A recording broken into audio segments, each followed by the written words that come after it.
Hi, I'm Zoe Kirk Robinson and welcome to another episode of ShowHammer. Today we're talking about the new Star Wars show, Ahsoka.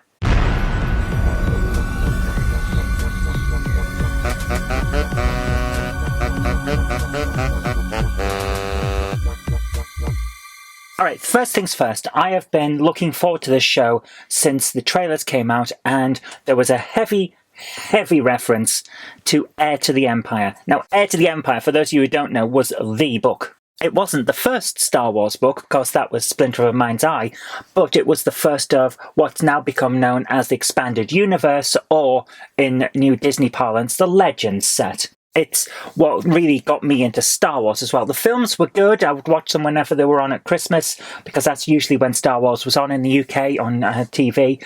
But Heir to the Empire made me go out and look for more Star Wars stuff. It made me get the X-Wing games, the TIE Fighter games. It made me get the films on VHS. My goodness, VHS, remember that? And stuff like that. It got me into Star Wars in a way that the films hadn't. So when there's an outright reference to Heir to the Empire in the trailer, plus the big dark Jedi guy looks like Joruus C'baoth, I was interested straight away because that's my jam. So I resubscribed to Disney Plus, sat down and watched the first 2 episodes of Ahsoka, and I was kind of disappointed. This is Disney's problem at the moment. They're doing shows, but they should be doing films. It was the same with Andor, and I know a lot of people love Andor. There's a lot of love out there for Star Wars Andor, and I'm not sure why, because in my view, you could have cut the first third of that season off and had a decent season that was actually interesting and compelling. But the first third is an absolute slog to get through. There is no point to most of it. It establishes characters that we didn't need establishing over several hours. They could have been done in 10 minutes if you had a good writer who wasn't padding it out. And then you would have had a good show. So I'm assuming that the immense amount of love that's out there for Andor is coming from the last part, or at least the last 2/3 of the season. Ahsoka does the same thing. In these 2 episodes, and I'm not going to put spoiler warnings or anything. If you're watching a review of a show, you've probably seen the show, or you're not interested in the show from the point of view of I need to know everything without being spoiled. Otherwise, why would you read a review or watch a review? So beware, spoilers. The first 2 episodes of Ahsoka have this plot. Some dark Jedis want something. The Jedi, well, not really Jedi, but kind of Jedi, has captured a person, and that person knows where something is. The Dark Jedi come and get the person. Then, the Jedi, well, not quite Jedi, but Jedi enough, finds a map. And the Dark Jedi want the map, so they come and take the map. Meanwhile, the light side Jedi, or at least kind of, goes and gets the map translated so that they can use it. Fair enough. And then the person that's translating it gets attacked and hurt, and the map is stolen. Then the light side Jedi kind of joins up with the person who got hurt, even though they've got a bit of a quarrel from their past, and together they go off to get the map back and find out what's going on and sort this mess out. See how quickly I went through that? Also notice, it's pretty much the plot of Raiders of the Lost Ark. I kind of jest, but not entirely.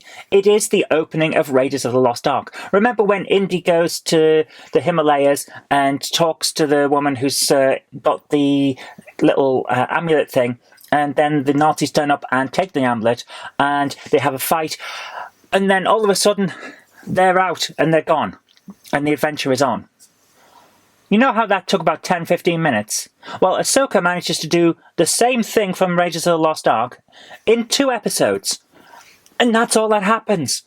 Why are you padding this so much out? I know why, because you want to make a mini-series. But if you're going to do that, put something more interesting in. Because what we got was side quests where we saw yet again that several members of the New Republic are actually Imperials in disguise who are working to their own ends. We've seen this in Andor, we've seen this in The Mandalorian, we've seen this in the Book of Boba Fett. We get the point. We know you're building up to the First Order and episodes 7, 8 and 9. We know that.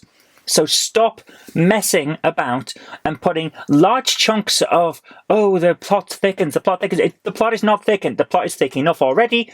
We know what's going to happen. Get on with it. That's what I was thinking through the entire thing. Just get on with it. Go and get the map. Go and get it translated. Nice idea, by the way, having the secret location of the guy that you've exiled in a map that's in this old place that clearly hasn't been used for a very long time. How did that happen?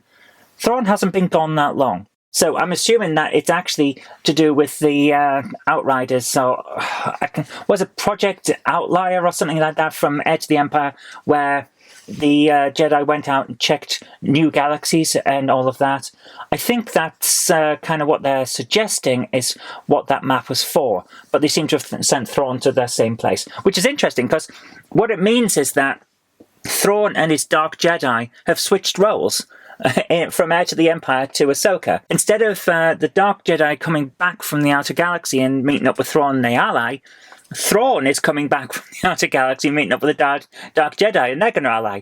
It's interesting. It's Disney's standard fare, though, of changing the extended universe just enough so that they can claim ownership of the new work.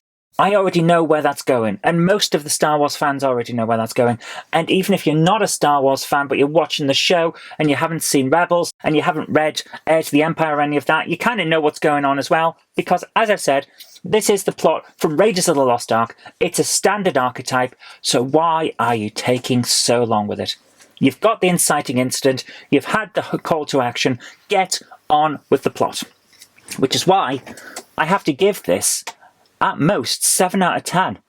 It's too slow. If this is going to be Obi-Wan again, or Andor, or anything like that, then this is going to kill Disney's Star Wars. Because you can't take this long to get to the damn point when the point is, right, here's the adventure that we're going on. 2 episodes in. There's a reason that they've put 2 episodes out as the pilot instead of just 1. And that reason is that without it, you've got half a pilot. You should not be taking this long. I'm sorry. Not at this point. We all know who the characters are.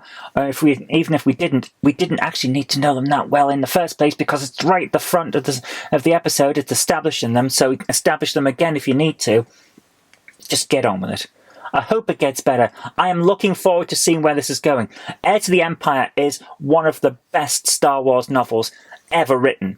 It's a great story. I want to see more of that story. I want to see where this is going. I don't want to be spending the next few weeks waiting for it to start.